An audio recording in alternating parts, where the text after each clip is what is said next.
नमस्कार, स्वागत है आपका स्पेशल स्टोरी में। मैं हूं आपके साथ वक्ता। प्रधानमंत्री मोदी राजनीतिक तौर पर अपने विपक्षियों से लड़ने की पूरी तैयारी रखते हैं, चाहे वो चुनाव का वक्त हो या देश में कोई बहस का मुद्दा हो। पीएम मोदी के पास हर समस्या का समाधान होता है। मोदी जी राजनीतिक गतिविधियों में तो शामिल होते ही हैं, लेकिन जब बात तीज त्योहारों की आती है तो उसे भी प्रधानमंत्री सबसे हट के एक अलग अंदाज में मनाते हैं। देश में हर तरफ दिवाली के त्योहार की धूम दिखाई देने लगी है। सभी इस त्योहार को मनाने के लिए अपने अपने तरीके तय कर रहे हैं। प्रधानमंत्री नरेंद्र मोदी ने भी तय कर लिया है कि वो इस बार ये त्योहार कैसे मनाने जा रहे हैं। प्रधानमंत्री का दिवाली कैलेंडर तैयार हो गया है। इस बार वो एक बार फिर दिवाली के मौके पर देश के जवानों का हौसला बढ़ाने पहुंचेंगे। वहीं इससे पहले भगवान केदारनाथ और भगवान बद्रीनाथ पहुंचकर आशीर्वाद लेने के साथ ही वहां चल रहे विकास कार्यों का निरीक्षण भी करेंगे।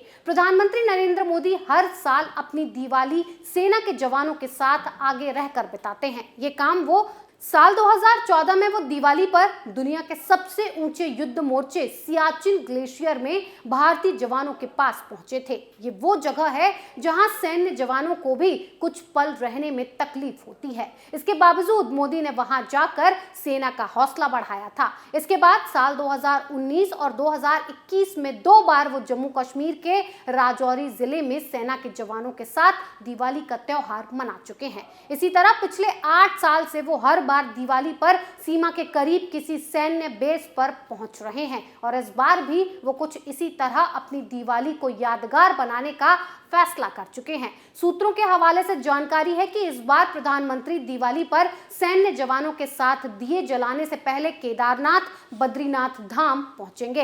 अब तक तय कार्यक्रम के हिसाब से प्रधानमंत्री पहले केदारनाथ धाम जाएंगे और केदारनाथ में उनका काफिला 21 अक्टूबर को पहुंचेगा। वहां प्रधानमंत्री बाबा केदारनाथ का महाअभिषेक करने के साथ ही विकास कार्यों का जायजा लेगा। इस दौरान वो उस प्लान को भी देखेंगे जिसके तहत केदारनाथ धाम तक आबाद पहुंच के लिए रोप वे चलाने की योजना है। ये 6वां दौरा है पीएम का जब वो केदारनाथ पहुंच रहे हैं।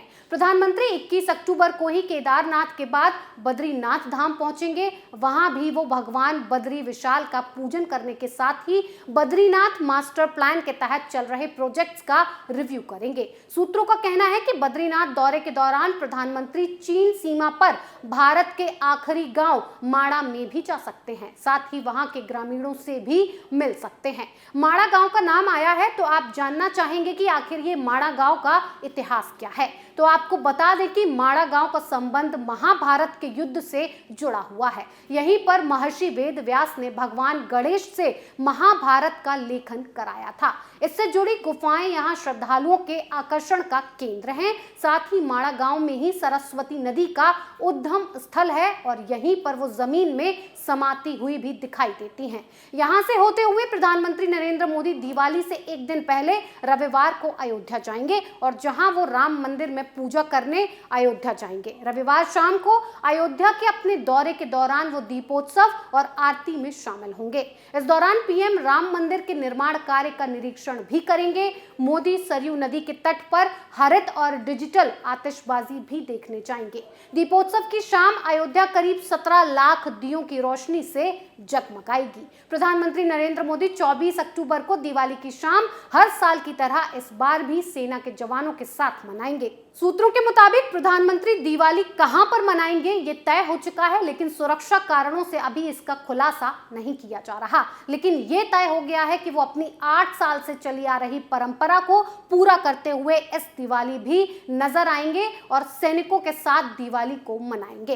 पीएम मोदी ने इस दिवाली कई तोहफे भी दिए हैं। किसान सम्मान निधि योजना यानी पीएम किसान की 12वीं किश्त जारी कर दी गई। दिवाली से पहले देश भर के 12 करोड़ से ज्यादा किसानों के खाते में 2000 रुपए ट्रांसफर कर दिए गए।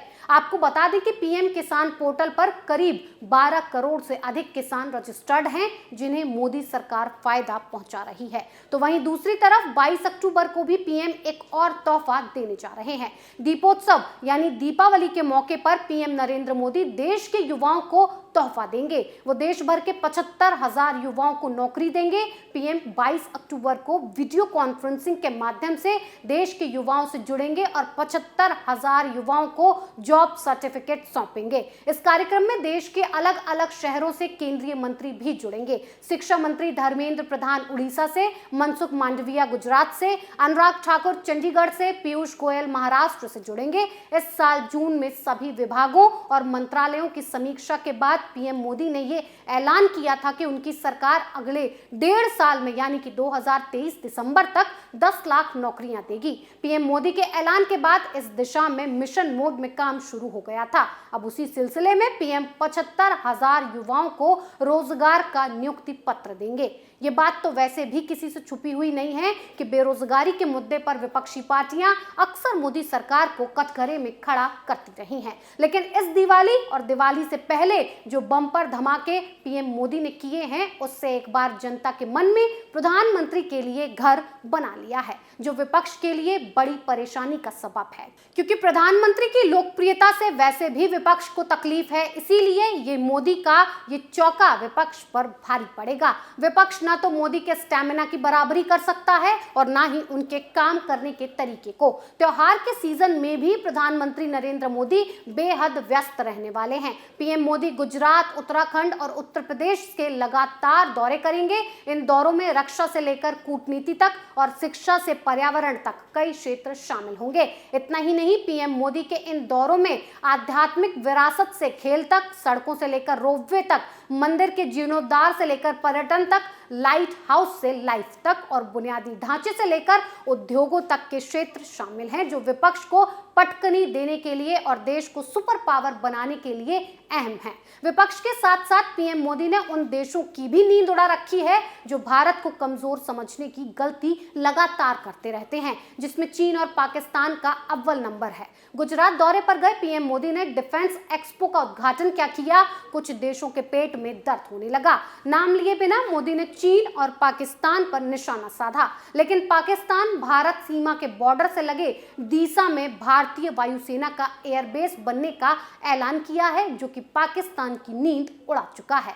जरा भी नजर टेढ़ी करने की कोशिश की तो मोदी छोड़ने वालों में से तो बिल्कुल नहीं है। लेकिन मोदी ऐसे प्रधानमंत्री हैं जिन्हें देश की फिक्र से ज्यादा किसी चीज की फिक्र नहीं है। तो पाकिस्तान और चीन को अब सीधी चाल चलना शुरू कर देना चाहिए, नहीं तो उनकी खैर नहीं। स्पेशल स्टोरी में फिलहाल इतना ही। बने रहिए कैपिटल टीवी के साथ।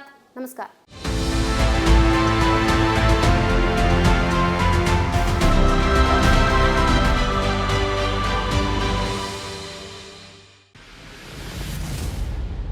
मैं राजनीति करता नहीं, पर राजनीति को बहुत गहरे तक समझता हूं।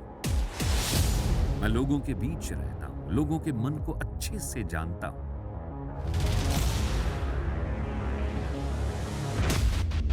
पब्लिक और पॉलिटिक्स की हर नब्ज को खूब पहचानता हूं।